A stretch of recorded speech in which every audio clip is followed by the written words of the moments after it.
3. Assalamualaikum warahmatullahi wabarakatuh. Perkenalkan, nama saya Kinanti Arinta Zahrani.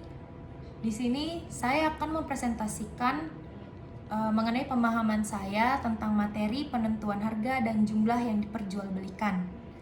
Nah, penentuan harga dan jumlah yang diperjualbelikan merupakan salah satu konsep dasar ekonomi mikro yang menggambarkan bagaimana harga dan jumlah yang diperjualbelikan membutuhkan interaksi antara hukum permintaan dan hukum penawaran. Nah, hukum permintaan sendiri menyatakan bahwa semakin tinggi harga suatu barang, maka jumlah permintaan akan menurun. Begitupun sebaliknya, jika harga suatu barang itu menurun, maka jumlah permintaan akan naik. Faktor-faktor ini disebabkan dari harga barang itu sendiri, selera masyarakat, pendapatan konsumen, harga substitusi dan komplementer, jumlah penduduk, dan ekspektasi masyarakat di masa depan. Contohnya, seperti harga sayur di pasar yang mengalami kenaikan harga, masyarakat rata-rata akan mengurangi pembelian sayur atau mencari alternatif yang lain. Kalau misalnya harga sayurnya sudah turun, biasanya masyarakat akan membeli lagi dalam jumlah yang banyak. Selanjutnya ada hukum penawaran. Hukum penawaran ini menyatakan jika harga suatu barang itu naik, maka jumlah permintaan juga akan naik. Kalau misalnya harga barang itu menurun, maka biasanya produsen juga akan menurunkan harga barang atau jasa tersebut. Hal ini disebabkan beberapa faktor, yaitu biaya produksi, ketersediaan sumber daya, kebijakan pemerintah, ketersediaan bahan baku atau bahan pengganti, perkiraan harga di masa depan, dan waktu produksi. Contohnya kayak misalnya penyelenggara acara itu akan meningkatkan jumlah tiketnya ketika permintaan sedang naik. Selanjutnya ada harga keseimbangan atau equilibrium price.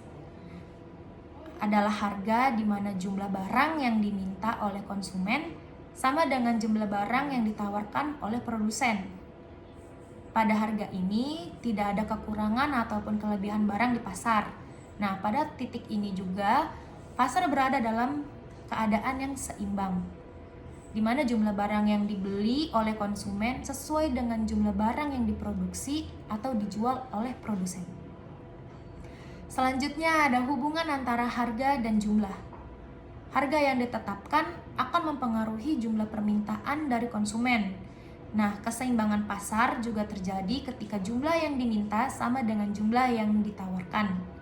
Pada titik ini, harga dan jumlah yang diperjualbelikan mencapai titik yang optimal. Nah, selanjutnya ada kelebihan permintaan atau demand excess. Pada titik ini, jika harga berada di bawah harga keseimbangan, jumlah permintaan akan lebih tinggi dari jumlah penawaran. Nah, hal ini akan menyebabkan kelangkaan. Selanjutnya ada kelebihan penawaran atau supply excess. Nah, jika harga berada di atas harga keseimbangan, jumlah penawaran akan lebih tinggi daripada jumlah permintaan. Nah, hal ini menyebabkan kelebihan barang yang mendorong produsen untuk menurunkan harga. Selanjutnya ada jumlah yang diperjualbelikan. Nah, jumlah yang diperjualbelikan adalah kuantitas produk atau jasa yang berpindah tangan dalam transaksi jual beli. Faktor-faktor ini mempengaruhi beberapa segmen, yaitu ada harga, pendapatan konsumen, preferensi konsumen, faktor musiman, dan strategi promosi. Selanjutnya ada peran harga dalam penentuan jumlah yang diperjualbelikan.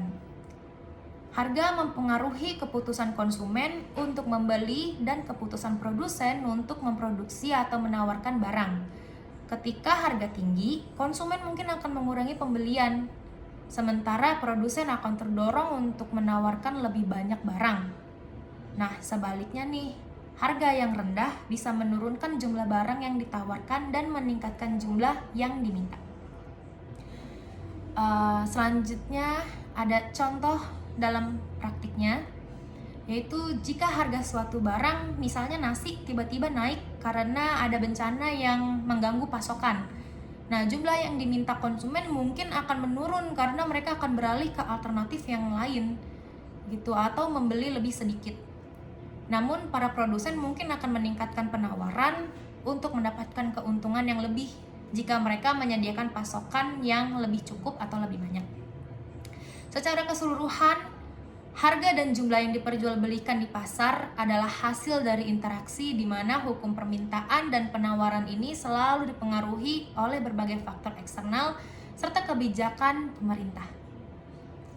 Baik, sekian dari saya. Kurang lebihnya mohon maaf jika ada kesalahan atau kurang paham. Wassalamualaikum warahmatullahi wabarakatuh.